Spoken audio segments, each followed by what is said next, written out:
পলাতকদের ভারতের মাটিতে কথা বলতে দেয়া বাংলাদেশের জন্য উদ্বেগের বললেন পররাষ্ট্র প্রতিমন্ত্রী। শেখ হাসিনাকে হাতিয়ার হিসেবে ব্যবহার করছে ভারত, অভিযোগ রিজভীর। রাষ্ট্রপতি নির্বাচনের তফসিল ঘোষণা, মনোনয়নপত্র দাখিলের শেষ দিন 13ই আগস্ট, ভোট গ্রহণ 20 আগস্ট। এমপিদের তালিকা কমিশনে পাঠিয়েছে সংসদ সচিবালয়। বুড়িগঙ্গা সহ রাজধানীর চারপাশের নদীগুলোর দূষণ রোধে দ্রুত সমন্বিত কর্মপরিকল্পনা প্রণয়ন এবং বাস্তবায়ন কার্যকর পদক্ষেপ গ্রহণের নির্দেশ প্রধানমন্ত্রীর। গণভোটের রায় বাস্তবায়নের দাবিতে 5 সেপ্টেম্বর থেকে দেশ জুড়ে লং মার্চ কর্মসূচির ঘোষণা 11 দলের। 5 মাসে সরকার সম্পূর্ণ ব্যর্থ, অভিযোগ নেতাদের। কারিগরি ত্রুটি মেরামত শেষে মহেশখালীর এলএনজি টার্মিনাল থেকে জাতীয় গ্রিডে গ্যাস সরবরাহ শুরু হয়েছে। সারা দেশে স্বাভাবিক হবে 2-1 দিনের মধ্যেই, জানালেন জ্বালানি মন্ত্রী। দেখছিলেন সংবাদ শিরোনাম। ভারতে বসে পলাতক ফ্যাসিস্টদের কথা বলা ও কর্মকাণ্ডের সুযোগ দেয়া বাংলাদেশের মানুষের জন্য উদ্বেগের, জানিয়েছেন পররাষ্ট্র প্রতিমন্ত্রী শামা ওবায়দ। তিনি বলেন, কূটনৈতিক ভাষায় এটি দেশকে যতটুকু বলা যায় বাংলাদেশ তা বলেছে। বৃহস্পতিবার পররাষ্ট্র মন্ত্রণালয়ে সাংবাদিকদের এই কথা বলেন তিনি। এ সময় তিনি আরও বলেছেন, বাংলাদেশের জনগণ দলমত নির্বিশেষে ভারত বাংলাদেশ সম্পর্কের উন্নয়ন হোক এমনটাই চায়, কিন্তু ভারতের মাটিতে ষড়যন্ত্রমূলক কর্মকাণ্ড বন্ধ না করে তারা আরও উদ্বেগ তৈরি করে। প্রতিমন্ত্রী আরও বলেন, স্বৈরাচারী ও সাজাপ্রাপ্তদের এখনও ভারতের মাটিতে কাজ চালিয়ে যেতে দেবে কিনা তা ভারতকে ভাবতে হবে। ভারতের সাথে বহুমাত্রিক সম্পর্ক আছে বাংলাদেশের, তা অব্যাহত আছে ও থাকবে। ব্রিক্স সম্মেলনে প্রধানমন্ত্রী যাবেন কিনা তার ব্যস্ততার উপর নির্ভর করছে বলেও জানান পররাষ্ট্র প্রতিমন্ত্রী। স্বৈরাচারী ফ্যাসিবাদী সাজাপ্রাপ্ত আওয়ামী লীগের লোকজন এবং আওয়ামী লীগের প্রধান যদি এই ধরনের ষড়যন্ত্রমূলক কাজকর্ম চালিয়ে যেতে থাকে এবং সেটা যদি ভারত সরকার এখনই বন্ধ না করে, এই মুহূর্তে বন্ধ না করে, তাহলে অবশ্যই সেটা বাংলাদেশের জনগণের জন্য একটা উদ্বেগের জায়গা তৈরি করে। আমরা চাই যে আমাদের সম্পর্ক, ভারতের সাথে আমাদের অনেক ইস্যু আছে, আমাদের দুই দেশের দ্বিপাক্ষিক অনেক ইস্যু আছে, যেগুলো আলোচনার মাধ্যমে, ডায়ালগের মাধ্যমে, বৈঠকের মাধ্যমে সমাধান করতে হবে, সমাধানের প্রয়োজন আছে। প্রধানমন্ত্রীর উপদেষ্টা ও বিএনপির সিনিয়র যুগ্ম মহাসচিব রুহুল কবির রিজভী বলেছেন, ভারত আবারও শেখ হাসিনাকে হাতিয়ার হিসেবে ব্যবহার করছে। আর মুক্তিযুদ্ধ বিষয়ক প্রতিমন্ত্রী ইশরাক হোসেন বলেছেন, জুলাই যোদ্ধা পরিচয়ে একটি দল রাজনীতির দোকান খুলে বসেছে। অন্তর্বর্তী সরকারের সময় ভোগ করা ক্ষমতা হারিয়ে তারা পাগল প্রায়। আহমেদ সরওয়ারের রিপোর্ট। জুলাই আগস্ট গণ অভ্যুত্থানের দ্বিতীয় বর্ষপূর্তিতে বৃহস্পতিবার জাতীয় প্রেস ক্লাবে শহীদ পরিবারের মাঝে অনুদান বিতরণ অনুষ্ঠানের আয়োজন করে শহীদ জুলাই স্মৃতি সংসদ। এতে বিএনপির সিনিয়র যুগ্ম মহাসচিব ও প্রধানমন্ত্রীর উপদেষ্টা রুহুল কবির রিজভী বলেন, 5 আগস্ট শেখ হাসিনার সংবাদ সম্মেলন করা উদ্দেশ্য প্রণোদিত। এর মাধ্যমে বাংলাদেশের সার্বভৌমত্ব ও স্বাধীনতাকে অপমান করা হয়েছে।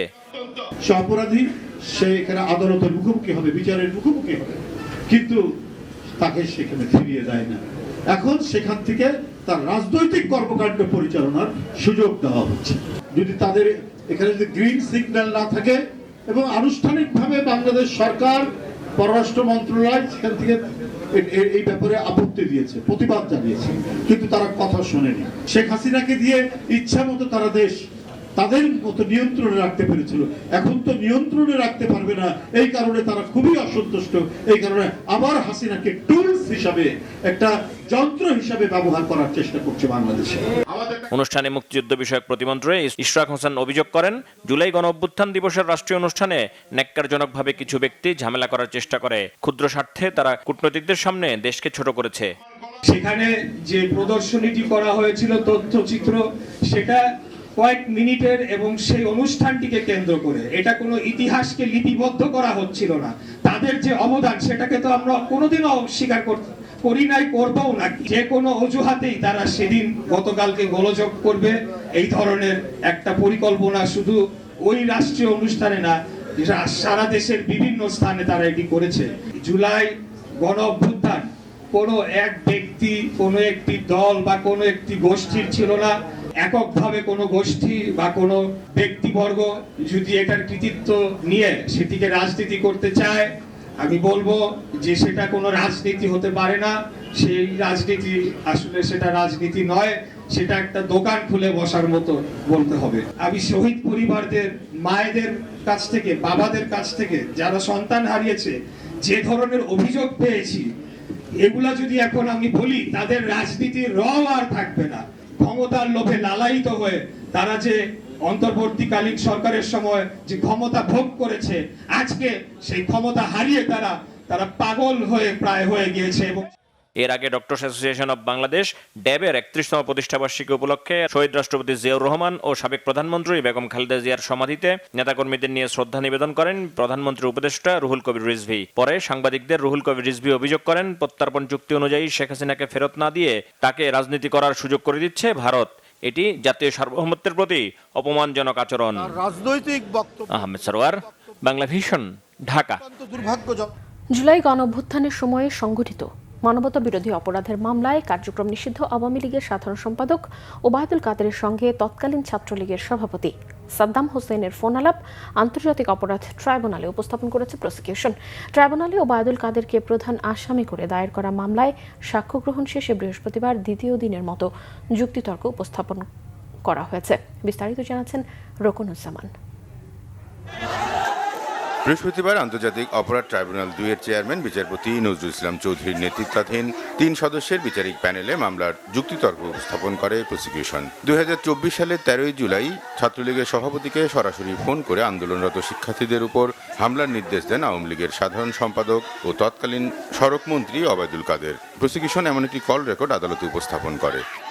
8:30টায় সংবাদ সম্মেলন করবে, 8:30টায় সংবাদ সম্মেলন করে পরবর্তী কর্মসূচি মনে ঘোষণা করবে। এই 2 দিন জনসংযোগ করবে, তারপরে মারো না কেন ওদের জুলাই মানবতা বিরোধী অপরাধের অভিযোগে চলতি বছর 22 জানুয়ারি ওবায়দুল কাদের সহ 7 আসামির বিরুদ্ধে অভিযোগ গঠনের মাধ্যমে এই মামলার বিচার কার্যক্রম শুরুর আদেশ দেয় ট্রাইব্যুনাল 2। এই মামলায় ওবায়দুল কাদের সাহেব সহ আরও 6 জন আসামি আছেন। তারা হলেন বাহাউদ্দিন নাসিম সাহেব, আরাফাত সাহেব, যুবলীগের তৎকালীন সভাপতি এবং সেক্রেটারি পরশ সাহেব এবং নিখিল সাহেব, এবং ছাত্রলীগের তৎকালীন সভাপতি সাদ্দাম এবং সেক্রেটারি ইনান। ওবায়দুল কাদের সাহেব সাদ্দামকে বলছেন, পিটাও না কেন ওদের, মারো না কেন, বাড়তে দাও কেন। গত 2 আগস্ট মামলাটির সাক্ষ্য গ্রহণ পর্ব শেষ হয়। এই মামলায় তদন্ত কর্মকর্তা সহ মোট 28 জন সাক্ষ্য দিয়েছেন। বর্তমানে যুক্তিতর্ক উপস্থাপন চলছে। রোকনুজ্জামান, বাংলা ভিশন, ঢাকা। দেশের 23তম রাষ্ট্রপতি নির্বাচনের তফসিল ঘোষণা করেছে নির্বাচন কমিশন। ঘোষিত তফসিল অনুযায়ী আগামী 20 আগস্ট রাষ্ট্রপতি নির্বাচনের ভোট গ্রহণ অনুষ্ঠিত হবে। বৃহস্পতিবার নির্বাচন কমিশন সচিবালয়ের সংবাদ সম্মেলনে এই তথ্য জানান সিনিয়র সচিব আখতার আহমেদ। তিনি জানিয়েছেন, রাষ্ট্রপতি নির্বাচনে অংশ নিতে আগ্রহী প্রার্থীদের 13 আগস্ট পর্যন্ত মনোনয়নপত্র জমা দেওয়ার সুযোগ থাকবে। 16 আগস্ট মনোনয়নপত্র যাচাই বাছাই অনুষ্ঠিত হবে। 18 আগস্ট পর্যন্ত প্রার্থিতা প্রত্যাহার করা যাবে। এবং তিনি আরও বলেছেন, নতুন রাষ্ট্রপতি নির্বাচনের জন্য জাতীয় সংসদ সচিবালয় থেকে ভোটার তালিকা নির্বাচন কমিশনের কাছে পাঠানো হয়েছে। সেই তালিকার ভিত্তিতে নির্বাচন অনুষ্ঠিত হবে। সংবিধান অনুযায়ী রাষ্ট্রপতি নির্বাচনে কেবল জাতীয় সংসদের সদস্যরাই ভোটার হিসেবে অংশ নেন। ফলে সংসদ সদস্যদের তালিকা নিয়ে চূড়ান্ত ভোটার তালিকাও প্রকাশ করবে নির্বাচন কমিশন। গত 24 জুলাই বাংলাদেশের 22তম রাষ্ট্রপতি মোহাম্মদ শাহাবুদ্দিন পদত্যাগ করেন। রাষ্ট্রপতির দায়িত্ব নেন জাতীয় সংসদের স্পিকার এম হাফিজ উদ্দিন আহমদ।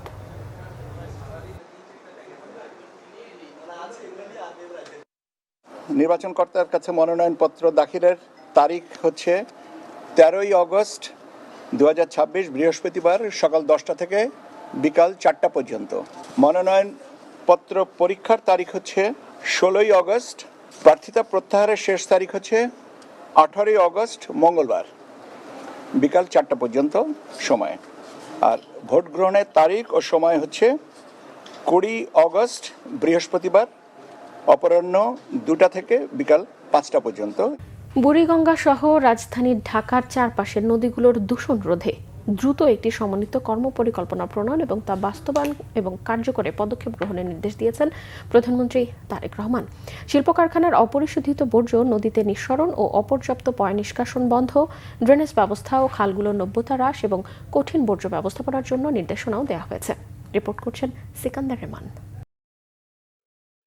বুড়িগঙ্গা, তুরাগ, বালু, শীতলক্ষ্যা এবং রাজধানী সংলগ্ন অন্যান্য নদীর বর্তমান পরিবেশগত অবস্থা, দূষণের উৎস, বিদ্যমান চ্যালেঞ্জ এবং দীর্ঘমেয়াদী সমাধানের উপায় নিয়ে বিস্তারিত আলোচনা হয় বৈঠকে। বিশেষ করে শিল্প কলকারখানায় অপরিশোধিত বর্জ্য নদীতে নিঃসরণ, অপর্যাপ্ত পয় নিষ্কাশন ও ড্রেনেজ ব্যবস্থা, খালগুলোর নাব্যতা হ্রাস এবং কঠিন বর্জ্য ব্যবস্থাপনায় দুর্বলতাকে নদী দূষণের প্রধান কারণ হিসেবে চিহ্নিত করা হয়েছে। এর পরপরই প্রধানমন্ত্রী তারেক রহমানের সভাপতিত্বে নদী ও খালপাড় রক্ষায় বিন্না ঘাসের ব্যবহার নিয়ে একটি সভা অনুষ্ঠিত হয় সচিবালয়ের মন্ত্রিপরিষদ বিভাগে। বৈঠকে বুয়েটের উপাচার্য ও পুরকৌশল বিভাগের শিক্ষক ডক্টর মোহাম্মদ শরীফুল ইসলাম দেশের নদী ও খালপাড়ের ভাঙন রোধ, উপকূলীয় বাঁধ সংরক্ষণ, চরাঞ্চল ও হাওরের সড়কের পাশে কংক্রিটের ব্লক ও জিও ব্লকের পরিবর্তে পরিবেশ বান্ধব ও টেকসই বিন্না ঘাস ব্যবহারের উপর একটি প্রতিবেদন উপস্থাপন করেন। এদিকে প্রধানমন্ত্রীর সঙ্গে সাক্ষাতের মধ্য দিয়ে স্বপ্ন পূরণ হল রংপুরের গঙ্গাচড়া উপজেলার ৫ম শ্রেণীর শিক্ষার্থী অনুশ্রী রায়ের। গত ১৫ জুলাই বাংলাদেশ চীন মৈত্রী সম্মেলন কেন্দ্রে আয়োজিত জাতীয় প্রাথমিক শিক্ষা পদক ২০২৬ প্রদান অনুষ্ঠানে পদক গ্রহণের সময় অনুশ্রী প্রধানমন্ত্রীর উদ্দেশ্যে তার এক কর্মকর্তার হাতে একটি চিঠি তুলে দেয়। চিঠিতে সঙ্গীত চর্চায় সহযোগিতার জন্য একটি হারমোনিয়াম এবং প্রধানমন্ত্রীর সঙ্গে দেখা করার ইচ্ছার কথা জানায়। মাননীয় প্রধানমন্ত্রী তারেক রহমান স্যার আমাদেরকে পুরস্কার দিয়েছিল, সেই সময় আমি তাকে একটি চিঠি দিয়েছিলাম। তার হাতে দিতে পারিনি, তবে তার সচিবকে দিয়েছিলাম, পার্সোনাল সচিবকে দিয়েছিলাম। আজকে ওনার সঙ্গে যে কথা বলতে পেরেছি, মানে ওনার যে কথা শুনতে পেরেছি, এটাই আমার কাছে অনেক বড়। একই দিনে প্রধানমন্ত্রীর সঙ্গে সাক্ষাৎ করেন তাবিউল ইসলাম রাকিব নামে এক নিরাপত্তা কর্মী। রাকিব রাজধানীর কুড়িল বিশ্ব রোড এলাকায় একটি বেসরকারি ভবনের নিরাপত্তা প্রহরীর কাজ করেন। সিকান্দার রেমান, বাংলা ভিশন, ঢাকা।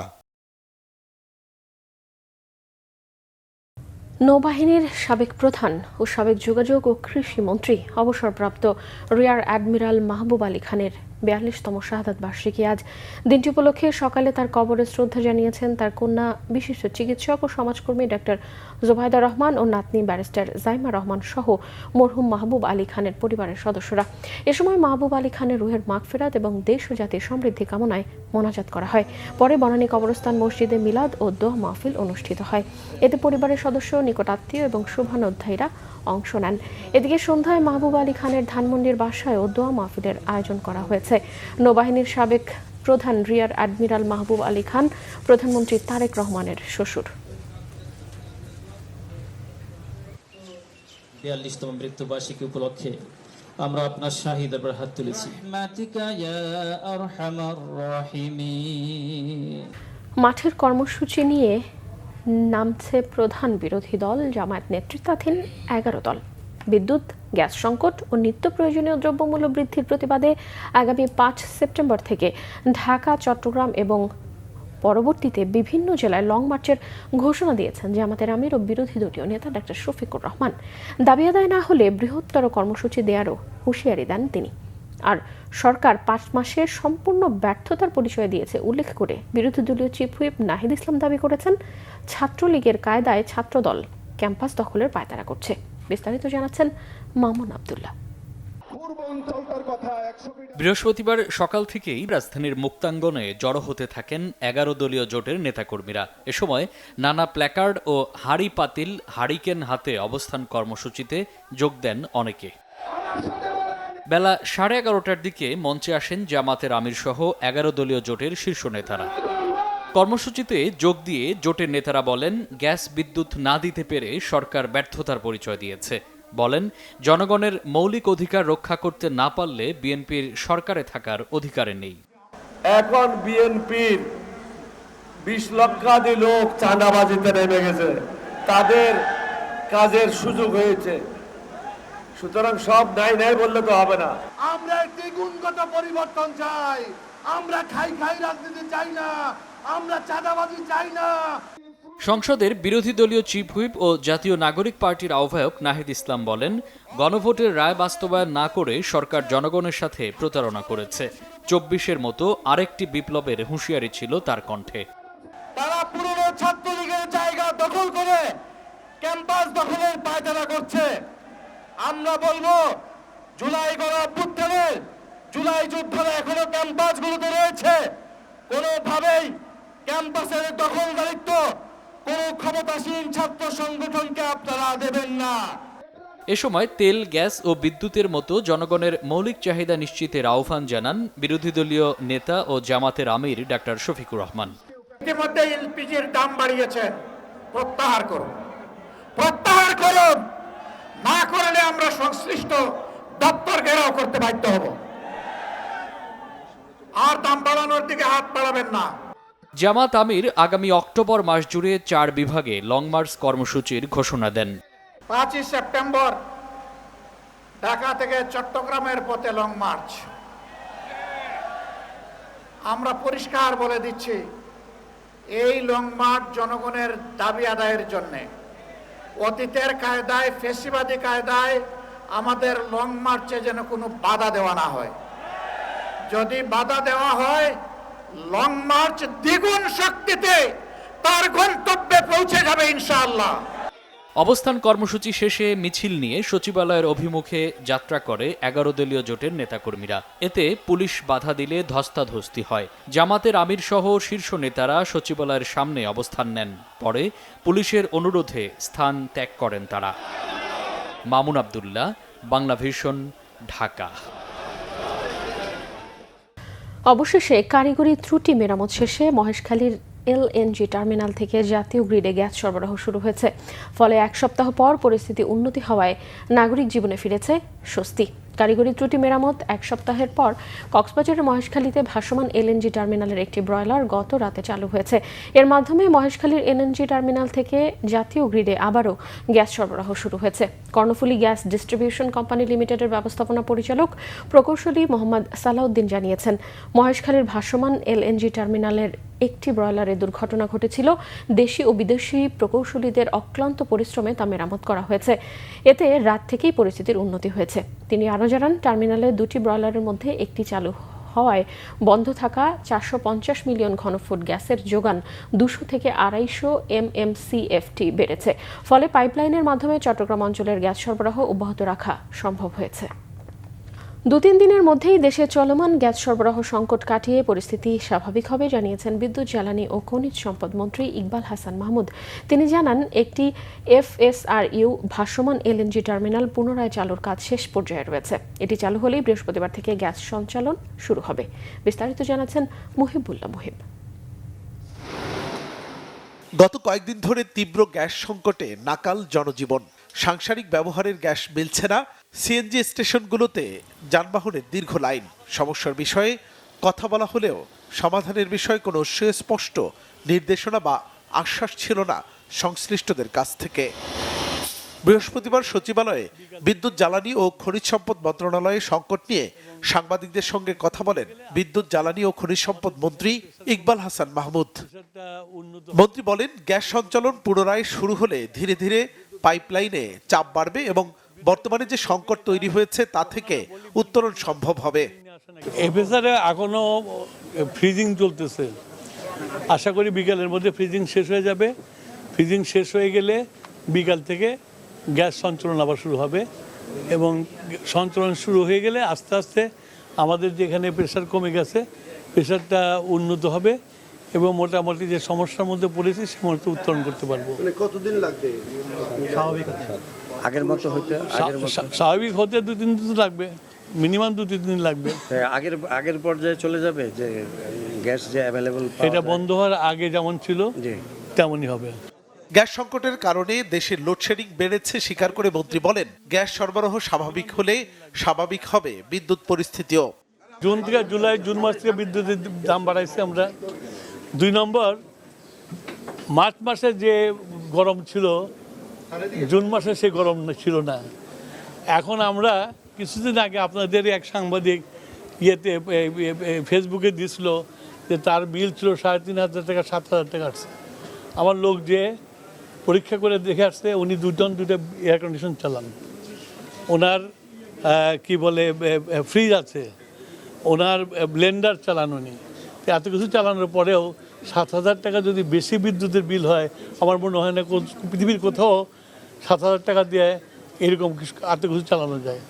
মন্ত্রী জানান, বিদ্যুতের অতিরিক্ত বিল নিয়ে সামাজিক যোগাযোগ মাধ্যমে যেসব অভিযোগ উঠেছে যাচাই করে তার বেশিরভাগেরই প্রমাণ মেলেনি। উনি তো অনেক কিছুই করেন। মুহিবুল্লাহ মুহিব, বাংলা ভিশন, ঢাকা। বৃষ্টি উপেক্ষা করে সকাল থেকেই ভিড় জুলাই জাদুঘরে। সাধারণ দর্শনার্থীদের জন্য উন্মুক্ত করে দেওয়ার প্রথম দিনেই শেরেবাংলা নগরের সাবেক গণভবনে নির্মিত জুলাই গণ অভ্যুত্থান স্মৃতি জাদুঘরে ছুটে এসেছে দর্শনার্থীরা। তারা বলছেন, জুলাইয়ের স্মৃতি সংরক্ষণের মধ্য দিয়ে গণতন্ত্রের পথে জাতিকে সোচ্চার রাখতে এবং ভবিষ্যতে নতুন করে হাসিনা হয়ে ওঠা ঠেকাতেই এ ধরনের উদ্যোগ সহায়তা করবে। নাবিল জাহাঙ্গীরের রিপোর্টে বিস্তারিত। ২৪-এর রক্তাক্ত জুলাইয়ের ২ বছর পূর্তিতে ৫ আগস্ট সাবেক গণভবনে জুলাই স্মৃতি জাদুঘর উদ্বোধন করেন প্রধানমন্ত্রী তারেক রহমান। বৃহস্পতিবার থেকে জুলাই জাদুঘরের দরজা সবার জন্য খোলা হয়। এদিন বৃষ্টি বাদ সাধলেও জুলাইয়ের স্মৃতি রোমন্থনে বিরত রাখতে পারেনি দর্শনার্থীদের। ১৬ বছর ধরে ক্ষমতার মসনদে আসীন থাকা শেখ হাসিনার প্রিয় বাসস্থল গণভবন এখন দর্শনার্থীদের সামনে তুলে ধরছে তারই শাসনামলের ঘৃণিত সব অধ্যায়। ফুটিয়ে তোলা হয়েছে গণতন্ত্রের পথে দেশের মুক্তিকামী মানুষের সংগ্রামের ইতিহাস। ফ্যাসিবাদী শাসনামলে শেখ হাসিনা কিভাবে ষড়যন্ত্র করেছিল শুধুমাত্র ক্ষমতায় টিকে থাকার জন্য, যা যা ব্রুটাল ওয়েজ অল সে ইমপ্লিমেন্ট করেছে জনগণের বিরুদ্ধে। আসছি শেখ হাসিনার স্বৈরাচারের পতন হয়েছে, জাদুঘরটা কেমন করে এসে এগুলো দেখার জন্য আসতেছি। ফ্যাসিস্ট হাসিনার কলরুম এখন তারই অপকর্মের গোপন নথির সংগ্রহশালা। মেঝেতে কাচে বাঁধানো ৫ই আগস্টের গণরোষের ফলে সৃষ্ট ক্ষত। নিচতলা জুড়ে দর্শনার্থীরা দেখতে পাচ্ছেন ফ্যাসিবাদী আমলের গুম খুন, বিরোধী দলের ওপর দমন নিপীড়ন, শাপলা চত্বর, পিলখানা হত্যাকাণ্ড সহ নানা ঘটনার স্মৃতিচিহ্ন। স্মৃতিস্বরূপ বলে যেখানে যা রাখলো ওইগুলি দেখতেছি, করতেছি। যার পরিবারের গেছে তারা কষ্টটা বুঝতেছে। জি হোক, যাতে কোনো অন্যায় অবিচার এরকম কাজ কেউ না করতে পারে। সারা বাংলাদেশের শহীদদের স্মৃতিগুলো কোন জায়গায় কিভাবে আছে, এই জিনিসগুলো অনেক দিন যাবৎ দেখার খুব আগ্রহ ছিল। হাসিনার শয়নকক্ষ সাজানো হয়েছে শহীদ আবু সাইদ, ওয়াসিম আকরাম সহ জুলাই শহীদদের জামা কাপড়, জুতা, চশমা আর নানা স্মৃতিস্মারকে। দর্শনার্থীরা বলছেন, শহীদদের এই স্মৃতিচিহ্ন ভবিষ্যৎ প্রজন্মকেও অন্যায়ের বিরুদ্ধে রুখে দাঁড়াতে অনুপ্রাণিত করবে। যেসব যারা শহীদ হয়েছে, মাদের কাছে যে আকুট মিনতি করে যে পত্রগুলো লেখছে, এটা আমাদের সকলে দেখা উচিত এবং জানা উচিত। শেখ হাসিনার ফেসিবাদী আচরণের চূড়ান্ত পর্যায়ের, চরম পর্যায়ের চিহ্নগুলি এখানে দেখেছি।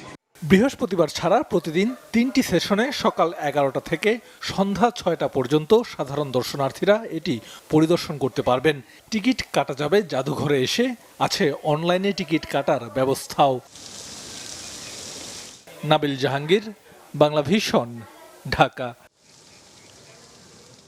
বিশ্বকবি রবীন্দ্রনাথ ঠাকুরের ৮৬তম প্রয়াণ দিবস আজ। ১৯৪১ সালের এই দিনে কলকাতার জোড়াসাঁকোর ঠাকুরবাড়িতে শেষ নিঃশ্বাস ত্যাগ করেন বাংলা সাহিত্য ও সংস্কৃতির এই কিংবদন্তি।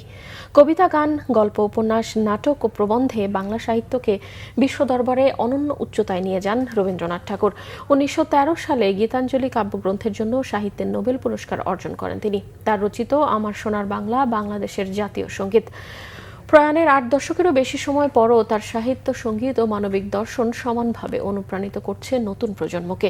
দিবসটি উপলক্ষে রাজধানীতে সহ দেশের বিভিন্ন জায়গায় আলোচনা, সাংস্কৃতিক অনুষ্ঠান ও রবীন্দ্রসঙ্গীত পরিবেশনার আয়োজন করা হয়েছে। ছায়ানটের উদ্যোগে আজ সন্ধ্যা 7টায় রাজধানীর ছায়ানট মিলনায়তনে মঞ্চস্থ হবে গীতিনাট্য শ্যামা। পরীক্ষামূলক কার্যক্রম শেষে এবার আনুষ্ঠানিকভাবে শুরু হচ্ছে দেশের নিম্ন ও মধ্য আয়ের পরিবারকে সামাজিক সুরক্ষার আওতায় আনতে সরকারের বহুল আলোচিত ফ্যামিলি কার্ডের কার্যক্রম। 16 আগস্ট কিশোরগঞ্জের লতিফাবাদ থেকে এই কার্যক্রমের উদ্বোধন করবেন প্রধানমন্ত্রী তারেক রহমান। সচিবালয়ে এ বিষয়ে বিস্তারিত জানিয়েছেন সমাজ কল্যাণ মন্ত্রী ডাক্তার এজেডএম জাহিদ হোসেন। মুহিবুল্লাহ মুহিবের রিপোর্টে থাকছে বিস্তারিত।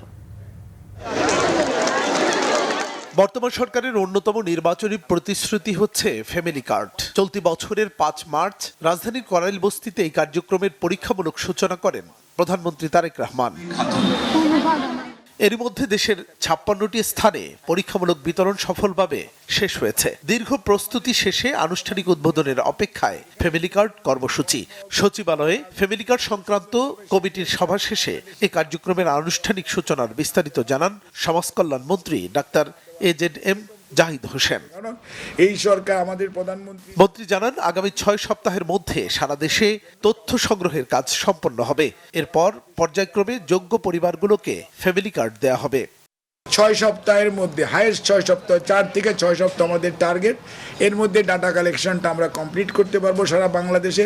এই ডাটাগুলি আমরা আবার পরবর্তীতে ওই পর্যায়ে রিভিউ হবে, ওই পর্যায়ে অর্থাৎ ইউনিয়ন পর্যায়ে এটা গণশুনানির ব্যবস্থাও করা হবে, যাতে কেউ বাদও না পড়ে, আর কেউ যাতে হয়তো কার্ড তো সবাই পাবে, কিন্তু সুবিধা পাওয়ার ব্যাপারে কেউ বাদ পড়তে যাতে না যায়, অথবা কেউ অন্তর্ভুক্ত হওয়ার উপযুক্ত না কিন্তু অন্তর্ভুক্ত হয়ে যায় যাতে না যায়, অর্থাৎ ফ্লসটা মানে কার্ডের দুর্বলতাটা বা ভাতা দেওয়ার দুর্বলতাটা আমরা কমানো, এটা আমাদের টার্গেট।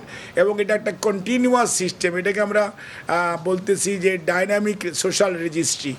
সরকারের লক্ষ্য আগামী বছরের 30 জুনের মধ্যে 40,20,000 পরিবারকে ফ্যামিলি কার্ডের আওতায় আনা।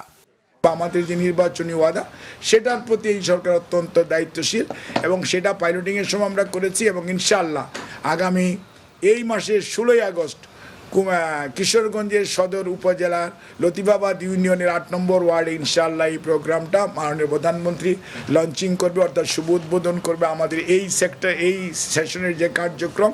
এবং আমরা খুবই আশাবাদী by the end of the October সারা দেশব্যাপী, সারা দেশের প্রতিটি উপজেলায়, প্রতিটি ইউনিয়নে এটা পর্যায়ক্রমে বাস্তবায়ন করা হবে। আপনাদের বুঝতে হবে যে আমরা একসাথে সব বাস্তবায়ন করা এটা কোনো অবস্থাতেই সম্ভব নয়।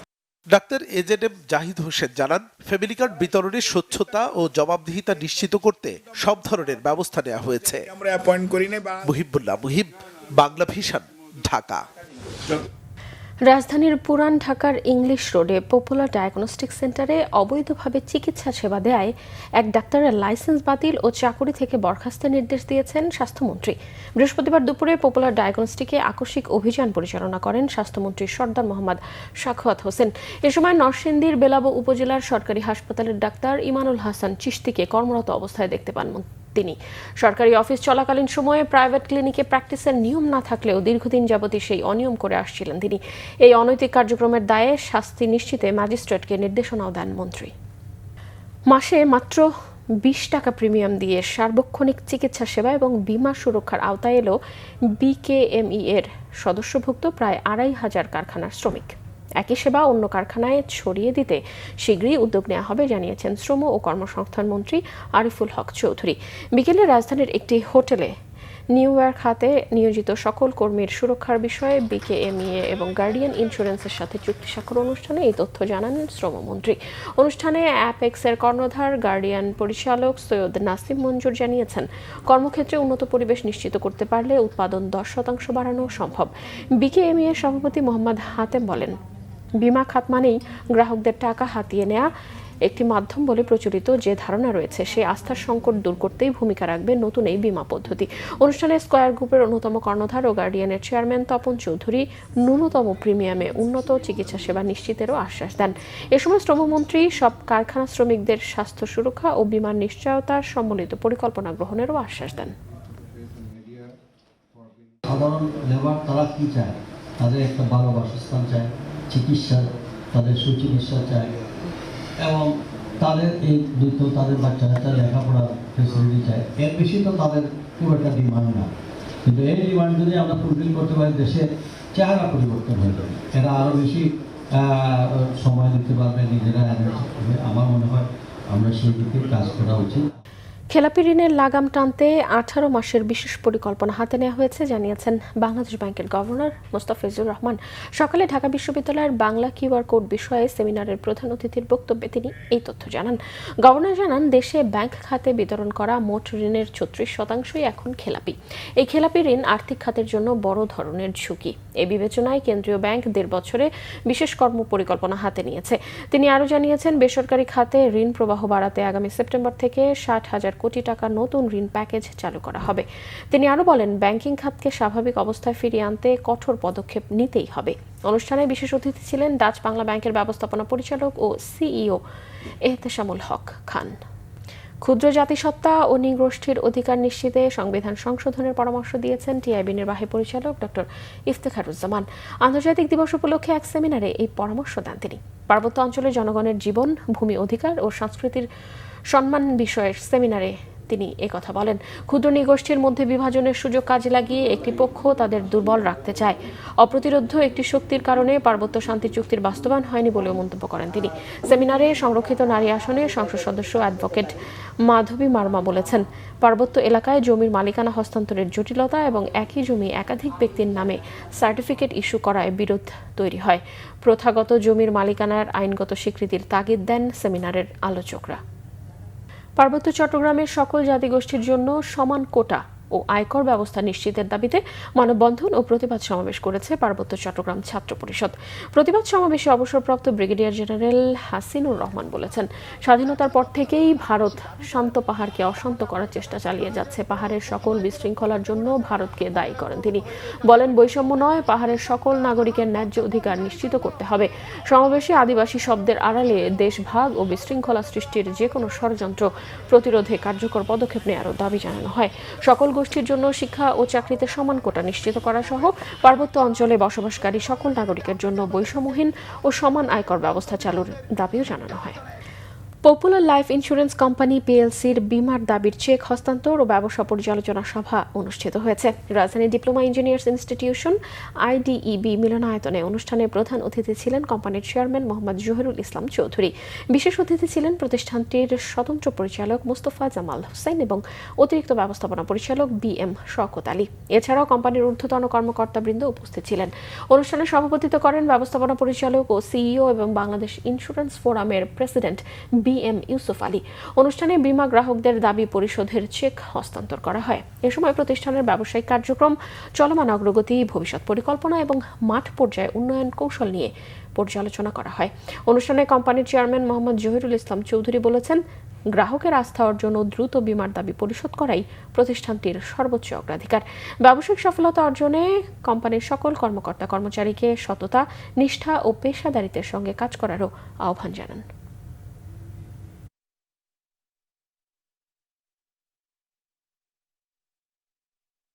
সংবাদ শেষ করব শিরোনামগুলো আরো একবার জানিয়ে।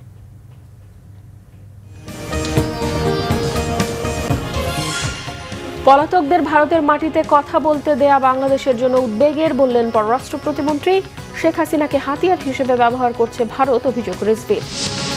রাষ্ট্রপতি নির্বাচনের তফসিল ঘোষণা, মনোনয়নপত্র দাখিলের শেষ দিন 13ই আগস্ট, ভোট গ্রহণ 20 আগস্ট। এমপিদের তালিকা কমিশনে পাঠিয়েছে সংসদ সচিবালয়। বুড়িগঙ্গা সহ রাজধানীর চারপাশের নদীগুলোর দূষণ রোধে দ্রুত সমন্বিত কর্ম পরিকল্পনা প্রণয়ন এবং বাস্তবায়ন কার্যকর পদক্ষেপ গ্রহণের নির্দেশ প্রধানমন্ত্রীর।